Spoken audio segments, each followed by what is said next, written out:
Hi, Randeep. Thank you very much for joining me today to talk about this topic that's very, very close to my heart. And I know that you have just finished a set of shifts, haven't you? So I really appreciate. You must be feeling quite tired.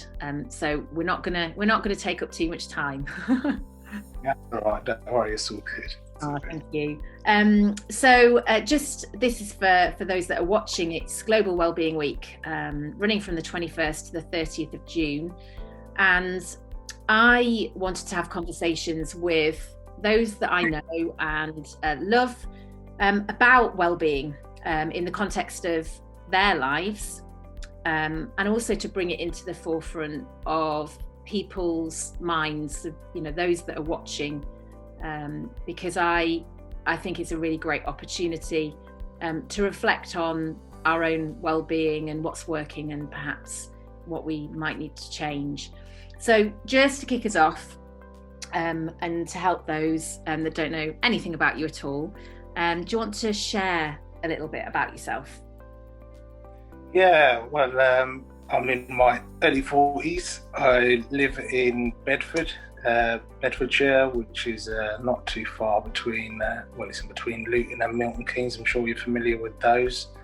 And I live alone. As Laura mentioned, I've come off a late shift as I work for the emergency services, as she said. So, for a couple of days, couple of nights. But it's a busy and rewarding job, I'd like to say. So I've been sticking at it now for I think probably about 10 to 15 years now. I always lose count. It's like my birthday, so yeah. But I think in my spare sort of time, I think before COVID was going on about, it'd probably be consistent of just going out. I love drum and bass and love going to gigs. That's pretty much what I used to love looking forward to, and I think being in that circle, I've met so many friends, and it's a bit cliche, but it really is like a drum and bass family, they call it, if you're into the scene. So and I've made many friends, which has given me an opportunity to go many places and even outside of the country a couple of times. So that's good. So I suppose that's me in a bit of a nutshell, I suppose. Yeah. Thanks for sharing that. That's definitely given, an insight into you. That's fab. Okay, so I'm starting off with this question with everybody that I'm speaking to. What does well-being mean to you? Because I think we see a lot about well-being, especially within organisations as well, and I think that can be translated into something quite different for people, even though there's probably some broad themes. So I guess I'm interested in what does that mean to you as an individual? Well-being, I think it's quite a very broad term. It's not something that it could be individual. I mean, well-being, it could be inner well-being, your physical well-being, your mental well-being, and even your spiritual well-being, that's if you are a spiritual person or not. Personally, I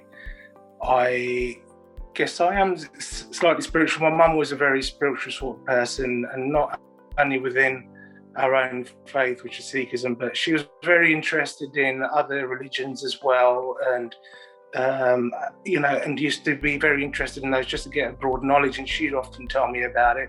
So that's my sort of input onto it.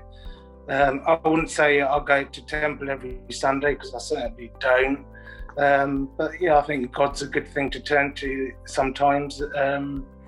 If you, in my situation anyway, if you're on your own, and sometimes you just need a bit of, like I say, that spiritual well-being, I do turn to God and I do a little prayer or something, what I need to do. And I think some people look at it in that way. I think inside mental well-being, that for me, I think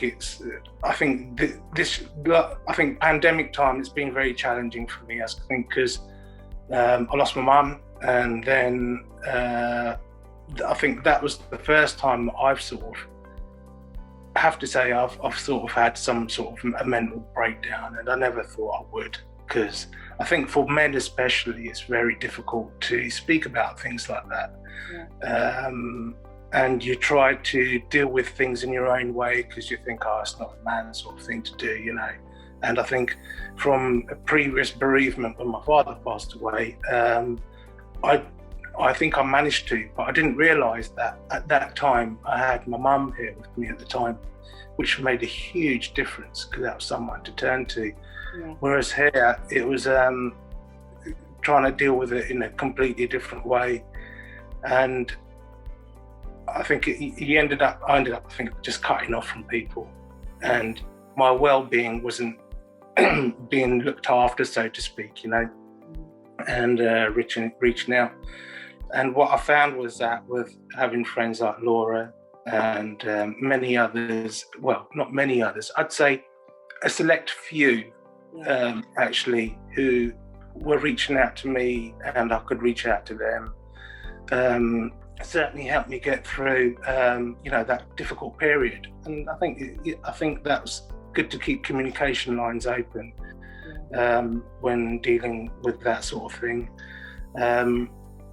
As far as physical well-being going, I think that's something that's pretty much impacted everybody in relation to the pandemic. We've all just stayed inside. I think we may have taken our foot off the gas a bit when it comes down to physical health in relation to exercise and things. Certainly with diet as well. I think you don't realise if you're not going to be seeing anybody or interacting with anyone, you just kind of like just turn into a couch potato, I think. Yeah. But now I think the lockdown's been lifted off. I think it's just a bit of a snap into reality, isn't it? And I think it's kind of, we're just trying to like kind of find our feet now as well, you know. So I think that's pretty much my understanding of pretty much what well-being is. It's not just one word.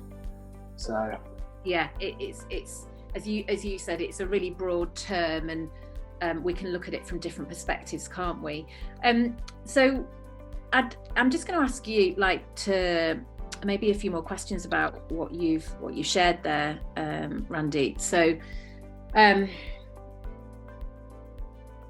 you mentioned about, you know, from the mental well-being side, and obviously, you know, I was thankfully a friend for you during the time of you losing your mum, but the fact that it happened so close to the lockdown, and as we've spoken about and you've kind of alluded to, living on your own as well, and initially there wasn't even the bubble that was set up for those that live alone, was there? That came a bit later.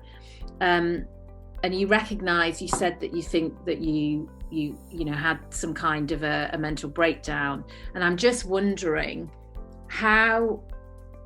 what were the signs? How did you know in yourself that you were at that point, I guess? Okay. I think it was I think it was probably just waking up every day and just feeling really glum, I think. And I think also, even before, I think when my mum was ill, I just preempted that this is probably I just kept saying to myself, this is going to destroy me. Right. And I just, in my head, I think, and I think that overlapped, I think, after she passed away, and I kept saying it, and I had to like kind of like snap out of it, and like I think the realization came about, I think, when other people were trying to speak to me or talk to me, and I just turned into a bit of overly a recluse. Yeah. Not talking to anybody at all. And I think it's from others when they realised and found out. I mean, I was off work for quite some time as well, because it's quite difficult to deal with it. Yeah. I mean, something like this, it affects every part, I think, and it was difficult. I think even just being in the house and that lockdown period, I mean, I remember just very shortly afterwards, I just didn't like being in the house. Well, didn't like seeing the house how it was because there was constant reminders. So I just gutted all of the house out and just refurbished it, the whole lot. Yeah.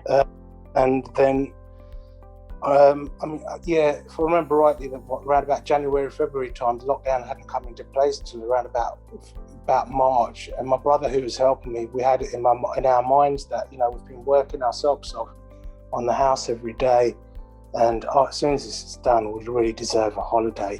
Yeah. Lo and behold, lockdown comes, and you know, that puts an end to all of that completely. And I think after what had happened, at a time like that is when I really would have loved to have had a holiday, and it's really when I needed support from my family and friends even more, but the lockdown prevented that. Yeah. So, you know, that was really, really, really, really hard. Yeah. And that's where it comes down to, you know, that communication channel which it wasn't there. Yeah. So, yeah, it was really, really hard, and it still is.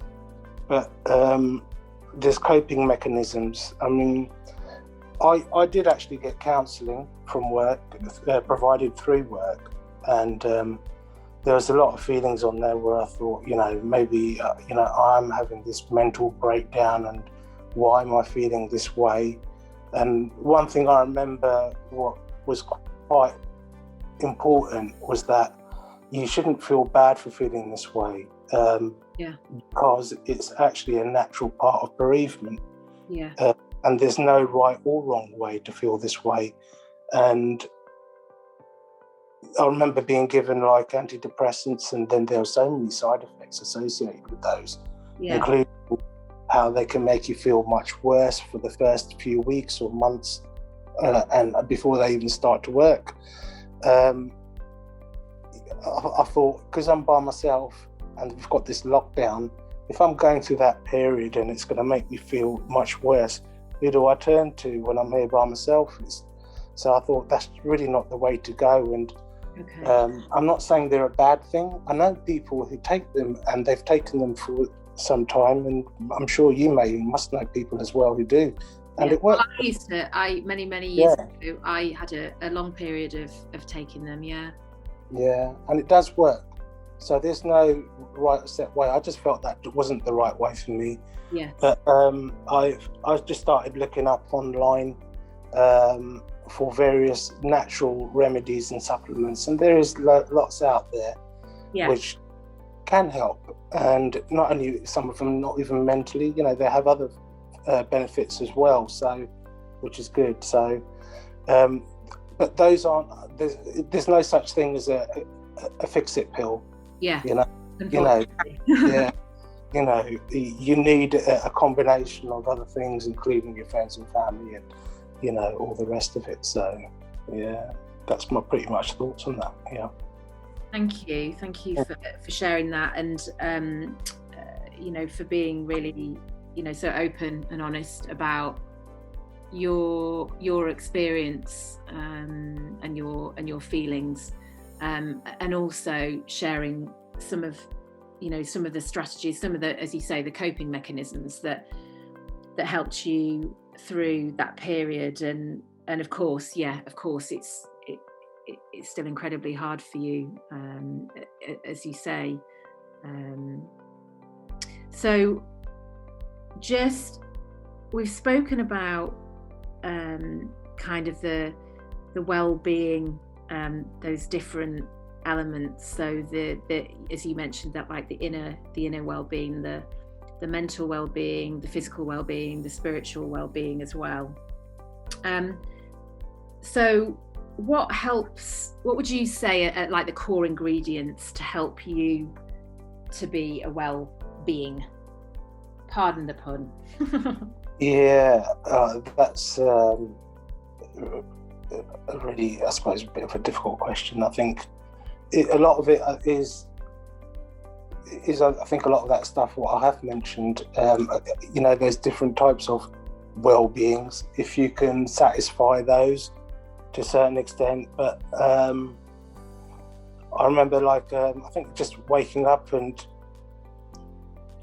I think what I found was trying to do something positive. There's lots of days, and still is days, where because I work 4 days on, 4 off, and there's some days where I just have done nothing but just watch box sets. But I tried to tell myself I've got to do one positive thing in the day, something, no matter, even if there's always going to be things which I've put on for months, but I've got to do something, whether it be a chore or, go outside.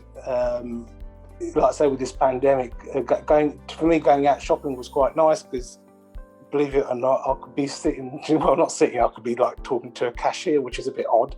For me, that's talking to someone, that's for me. I've gone outside and done something. I haven't been inside the house. Or if I go, just one thing I've got to do, for me, that, rather than it all being a downhill thing. I don't know if I've answered the question correctly or not. Yeah, no, absolutely. Yeah. Absolutely. I can really appreciate that, the out of everything. So, but you know what? Because sometimes that's all we can do, right? Finding just one thing. Otherwise, we can feel really overwhelmed and like everything is too much, too big for us to cope with or manage, or and so focusing in on one goal or one action.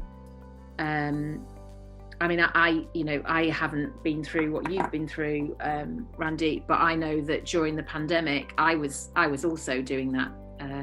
But I guess something that I was just thinking about there, in light of the role that you do, were you working throughout the whole of that period? No, you had the time off, didn't you? Of course, you had the time off. Yeah. And it was, remind me when it was it towards the end of last year? Yes, it was. It was probably from Christmas. Well, around about the Christmas period of 2019 up until around about June. June 2020. Okay. That's when I went back to work, and that was a gradual process as well. So I was going to talk about that actually. So how was that for you? Because that's a long time to work, let alone losing your mum. Yeah, that was difficult.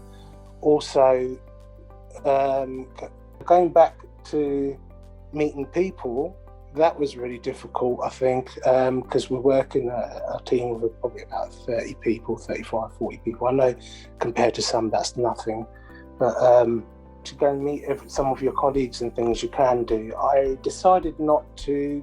I was still a bit afraid, I think, that I would get asked questions about my mum and and all the rest of it, and I didn't know how I would cope and respond to that, whether it would upset me or not, I'm not sure. So I thought, if I do it, I'm just going to go all out on my first day and just go in one go and prepare myself in that way. But no, I had to prepare myself mentally quite a lot for that, and I'm glad that I work with a lovely bunch of people, and I think a lot of the times that's the same with other people where they work. Everybody moans about, they hate the workplace, but the people are lovely. And it's true. It's true. Yeah. And that's what makes you go back to work again. Your colleagues, isn't it? Yeah, and this comes back to kind of that, as you said, the communication, the relationships, the connection that we have with others, the importance of having that within a work setting, as well as the, personal, outside of work relationships and connection that we have.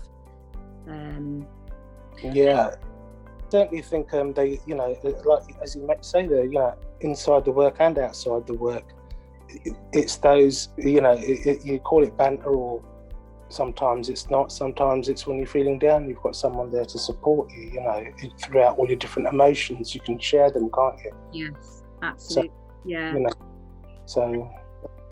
Just sticking on this, on the work side, just for one moment, before we bring the conversation to a close, and I'll ask the final question. So as you shared, you've been working in this particular role in the emergency services for 10 or 15 years. It's a long time, and we've had many conversations over the years, about some of the situations that you've had to deal with. Of course, I don't know anything more about the snippets that you shared with me, and each time I'm just amazed at the high pressure, the high emotion, the just what you're dealing with. And I know that much of it must now be on kind of an autopilot, and by that I don't mean that you don't care or that you're not highly attentive, but how, in terms of your well-being in the work that you do, how I guess I'm trying to say, what are some of the strategies that help you to, I guess, leave work at work and not take home some of those conversations and the people that you've spoken with?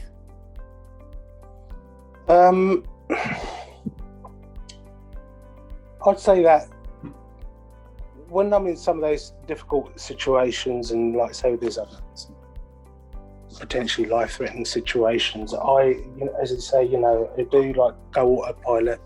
You do have to switch off.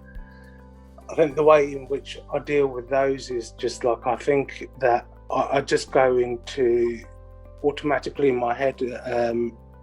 I suppose I have a list of priorities as to what's the most important thing. Yeah. As to make sure that things are safe and and things are everything. I've got my what I need to do within my role. I've done everything. That's my priority. It's really horrible because sometimes someone can be quite upset and everything. When you've got someone on the phone with you, and however, the incident itself could be time critical. So it's horrible to say to someone, look, you don't be blunt, you might say, look, you're upset, but look, the quicker you tell me, the quicker we can get some help. And you have to be like quite blunt in that way.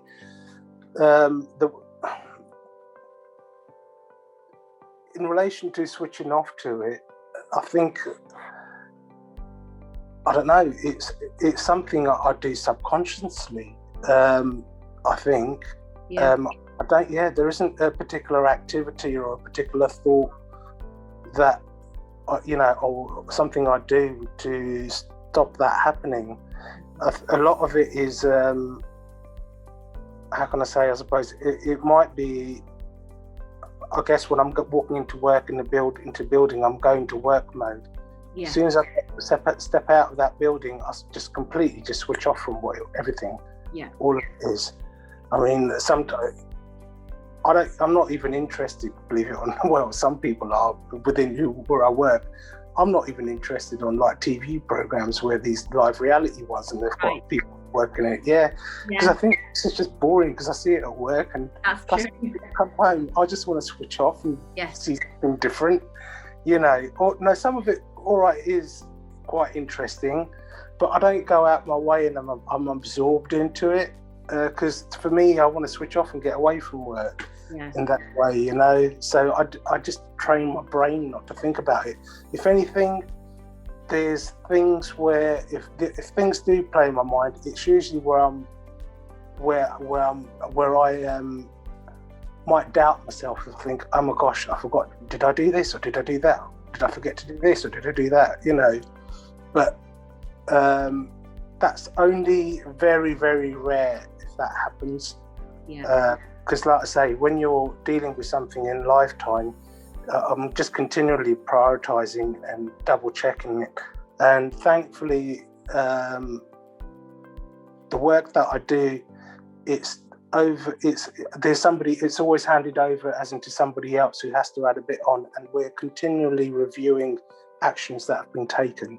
Yes. So it's under continual review throughout the whole process from start to finish, from our office anyway, our part, the role we play. So there are certain safeguarding and safety measures in place which give you that sense of reassurance, should we say. Yes. And no matter how long anybody's worked there, there's always going to be a day when you have to ask somebody a question. Always, always, always. There's never going to be a time, I would never believe anybody if they think they know it, because nobody does. Nobody. Yeah, that's pretty much how I deal with it, I suppose, by switching off, I think. Yeah. And I know that you certainly shared some recommendations of Netflix and random movies and kind of comedies and stuff as well. That I think is your escapism, isn't it? Yeah, and I've got slated for some of those because they've been really rubbish. So, Absolutely they have. Right, listen, just to ask you the final question. Thanks again. I really appreciated the conversation and you sharing your, the real personal side of you, Randeep. Thank you. So, I guess. Do you know what? I've been asking everybody what's their one piece of advice that they want that they might offer somebody who's wanting to focus on their well-being, and that's a question I can ask to you. But in light of your experience and what you've been through over the last 18 months, 2 years. With the loss of your mum, I'm just wondering whether you have any advice for anybody who may also have lost someone, or have been where you have described that you were. That might help someone. And I know that's putting you on the spot, but I think that might help. Yeah, I mean, I think it's going to be, unfortunately, I suppose it sounds a bit repetitive, but I think it's just don't bottle anything up. Yeah.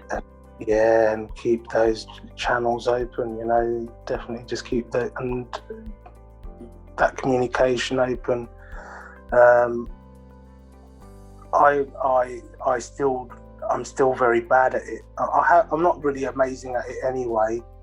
But I just really am bad at it, and but no, it needs to be done. And what about for those that have a loved one or someone that they care about that they can see, is going through that? Because it's not just about the individual going through the experience, is it? It's about how can others support. So, what might you suggest that others do if they? If they're observing somebody? Well, I suppose you're a good example of that, of what you've done. So, yeah, 100%. I suppose I could echo what you've done for me as a friend, and some others, and that's just calling. Even when you think that you might not even have anything to talk about, whether it's just for 5 minutes, 10 minutes, or however long. Don't worry about the length of the conversation. Just having it, sending a text message, or and speaking to someone. You don't always have to talk about that particular incident or the bereavement. For example, in my case, what they're going through. It could be anything, just random. Yeah.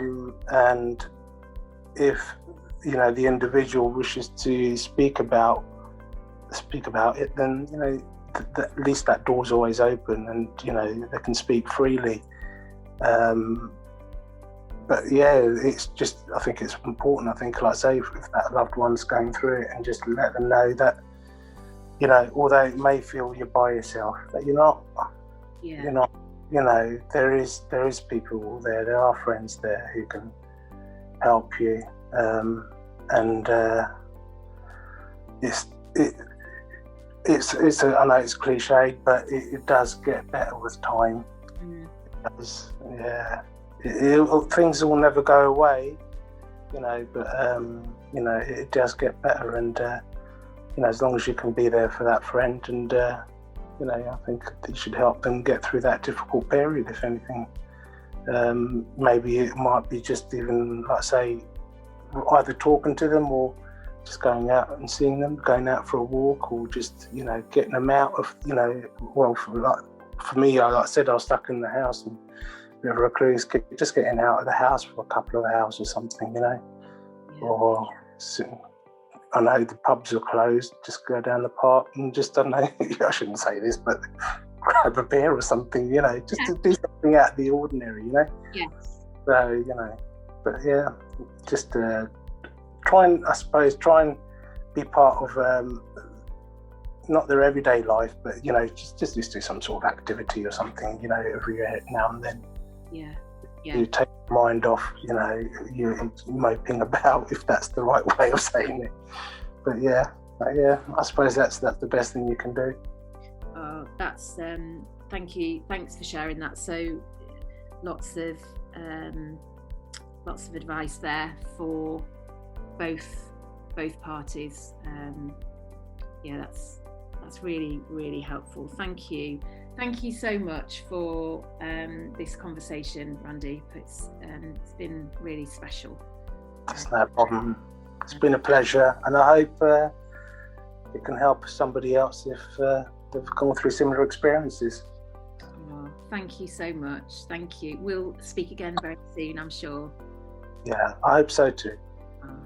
All right. Take care, Laura. Take care. Bye.